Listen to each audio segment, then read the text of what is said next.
আমাদের সবারই জীবনে বড় কিছু করার স্বপ্ন থাকে তাই না? কিন্তু কেন খুব সাধারণ কিছু মানুষ একেবারে সাফল্যের শিখরে পৌঁছে যায় আর বাকিরা মাঝপথেই আটকে পড়ে? আজকের এই এক্সিকিউটিভ কোচিং সেশনে স্বাগত। আজ আমরা ঠিক এই রহস্যটাই ভেদ করব। আমরা জানব সেই মূল দর্শন সম্পর্কে যা যে কোনো পেশাদার মানুষের ক্যারিয়ারকে বদলে দিতে পারে, আর ভেঙে ফেলব সেই অদৃশ্য শেকলগুলো যা আমাদের আটকে রেখেছে। শুরুতেই এমন একজনের কথা একটু ভাবা যাক, যার শুরুটা হয়েছিল একেবারে শূন্য থেকে, এমনকি তার প্রাতিষ্ঠানিক শিক্ষাও সম্পূর্ণ ছিল না। একজন সাধারণ কলেজ ড্রপ আউট। কিন্তু মজার ব্যাপার হলো, সেই মানুষটি নিজের ভেতরের প্রবল মানসিক প্রত্যয়কে কাজে লাগিয়ে আধুনিক ডিজিটাল জগৎকে পুরোপুরি নতুন রূপ দিয়েছিলেন, নিয়ে এসেছিলেন এক বিশাল প্রযুক্তিগত বিপ্লব। এর পেছনে কিন্তু জাদুকরী কোনো শক্তি ছিল না। এবার সম্পূর্ণ ভিন্ন একটা প্রেক্ষাপট দেখা যাক।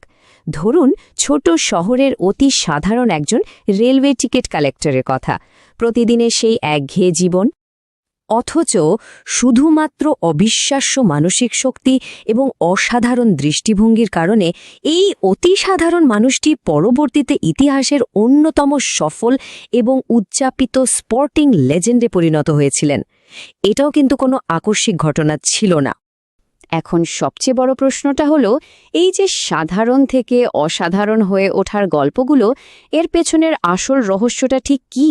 উত্তর একটাই: অবিচল আত্মবিশ্বাস।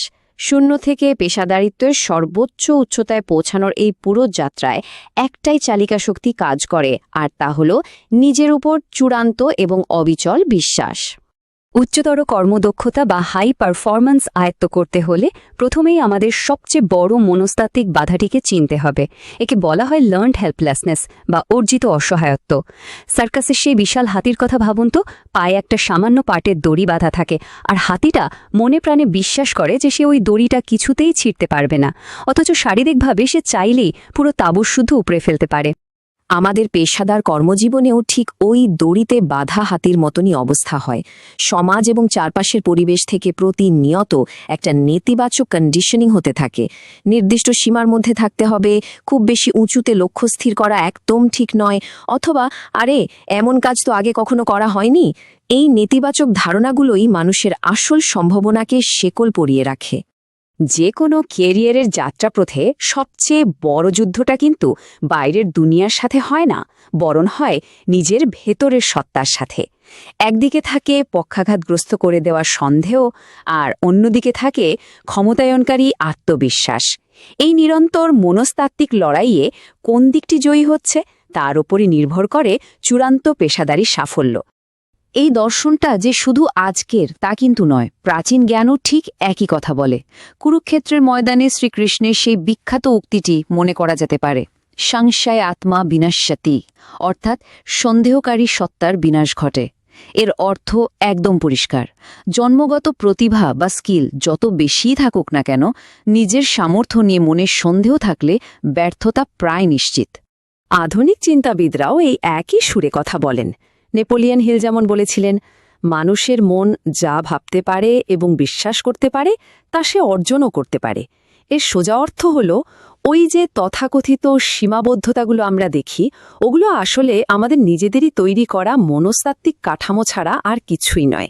অনেক সময় মনে হতে পারে, আমার তো রিসোর্স নেই, আমি কিভাবে পারব? মহাকাব্যিক আখ্যানের সেই বিখ্যাত যাত্রার কথা ভাবুন, যেখানে কোনো প্রাথমিক সৈন্যবাহিনী বা সম্পদ না থাকা সত্ত্বেও শুধুমাত্র নিজের উপর অগাধ বিশ্বাস নিয়ে এক সর্বশক্তিমান ও ভারী অস্ত্রে সজ্জিত প্রতিপক্ষের বিরুদ্ধে সফল যাত্রা করা হয়েছিল। এটি পরিষ্কার প্রমাণ করে যে সম্পদের তীব্র অভাব থাকলেও তা চূড়ান্ত দৃঢ় বিশ্বাস দিয়ে জয় করা যায়। আত্মবিশ্বাস হল ঠিক সেই সাপোর্ট সিস্টেম বা মূল কাঠামো যা মাটিতে পড়ে থাকা একটি সাধারণ লতাগাছকেও আকাশ ছুঁতে সাহায্য করে। লতাগাছটির ভেতরে বেড়ে ওঠার ক্ষমতা তো আগে থেকেই থাকে, কিন্তু একটি শক্ত গাছের সমর্থন পেলে তার উচ্চতা একদম অন্য মাত্রায় পৌঁছে যায়। পেশাদার জগতেও এই বিশ্বাস ঠিক সেই কাঠামোগত সমর্থন হিসেবে কাজ করে। ক্যাপাসিটি বা ধারণ ক্ষমতা জিনিসটা কিভাবে কাজ করে তা বুঝতে বৃষ্টি ধরার একটা দারুণ উদাহরণ দেওয়া যেতে পারে। বৃষ্টি তো সবার উপর সমানভাবেই পড়ে, তাই না? কিন্তু কে কতটা জল ধরে রাখতে পারবে তার নির্ভর করে সে কোন পাত্রটি বেছে নিয়েছে। চামচে জল ধরে খুব সামান্য, কিন্তু সেটা সাথে সাথেই ভরে যায়। গ্লাসে আরেকটু বেশি ধরে, আর বালতিতে সবচেয়ে বেশি জল ধরে, তবে সময়ও বেশি লাগে। এই সুন্দর রূপক থেকে প্রথম যে লেসনটা পাওয়া যায় তা হল, আজকের এই অর্থনৈতিক প্রেক্ষাপটে সুযোগের বৃষ্টি সবার জন্যই প্রায় সমান, কিন্তু আসল পার্থক্যটা গড়ে দেয় আমাদের ভেতরের ধারণ ক্ষমতা। আমরা নিজেরা যতটা ক্যাপাসিটি তৈরি করব, ঠিক ততটাই সাফল্য আমরা নিজেদের করে নিতে পারব। দ্বিতীয় লেসনটা আরও একটু গভীর। একটা বড় পাত্র পূর্ণ করতে হলে স্বাভাবিকভাবে বেশি সময় ধরে বৃষ্টিতে দাঁড়িয়ে থাকতে হবে, তাই না? কেরিয়ারের বিশাল অর্জনগুলোর জন্য ঠিক একই রকম অসাধারণ ধৈর্য এবং স্থিতিশীলতার প্রয়োজন হয়। বড় সাফল্যের জন্য দীর্ঘ সময় ধরে ঝড় বৃষ্টি সহ্য করার মানসিকতা থাকাটা একদম অত্যাবশ্যক। এখানে সবচেয়ে আকর্ষণীয় বিষয় হল, এই ধারণ ক্ষমতা বা ক্যাপাসিটি বাড়ানোর কিন্তু কোনো নির্দিষ্ট বয়স নেই।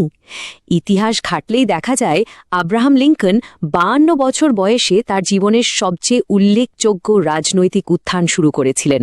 আবার কর্নেল স্যান্ডার্স 65 বছর বয়সে একটি বিশ্বব্যাপী ফাস্ট ফুড সাম্রাজ্য প্রতিষ্ঠা করেছিলেন। সুতরাং বয়স এখানে কোনো বাধাই নয়। তবে একটা কথা, এই আত্মবিশ্বাসকে সুদৃঢ় করার চূড়ান্ত লক্ষ্য কিন্তু শুধু নিজের একা সফল হওয়া নয়।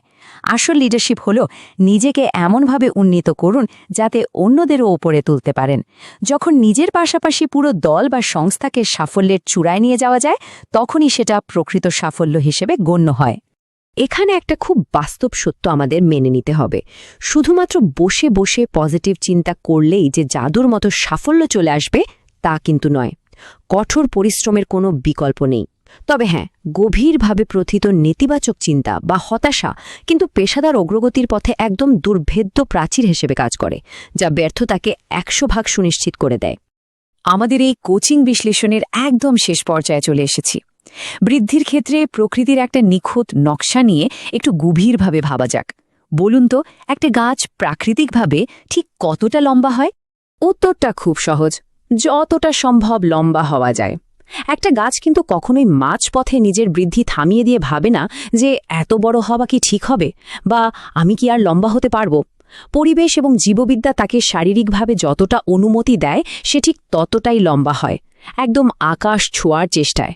ঠিক একই রকমভাবে যদি ভিত্তির কথা ভাবি, তাহলে ওই একই গাছের শিকড় মাটির ঠিক কতটা গভীরে পৌঁছায়, সেটার উত্তরও একই, ঠিক যতটা সম্ভব গভীরে। নিজের শক্তি, স্থিতিশীলতা এবং পুষ্টি সর্বাধিক করার জন্য শিকড়গুলো কোনো বাধা না মেনেই মাটির নিচের সর্বোচ্চ গভীরতায় প্রবেশ করে। গাছ কখনো নিজেকে গুটিয়ে রাখে না, সে সব সময় নিজের সর্বোচ্চ ক্ষমতাকে ব্যবহার করে। প্রকৃতির এই দারুণ উদাহরণটা পেশাদার জীবনের সবচেয়ে জরুরি একটা প্রশ্নের সামনে আমাদের দাঁড় করিয়ে দেয়।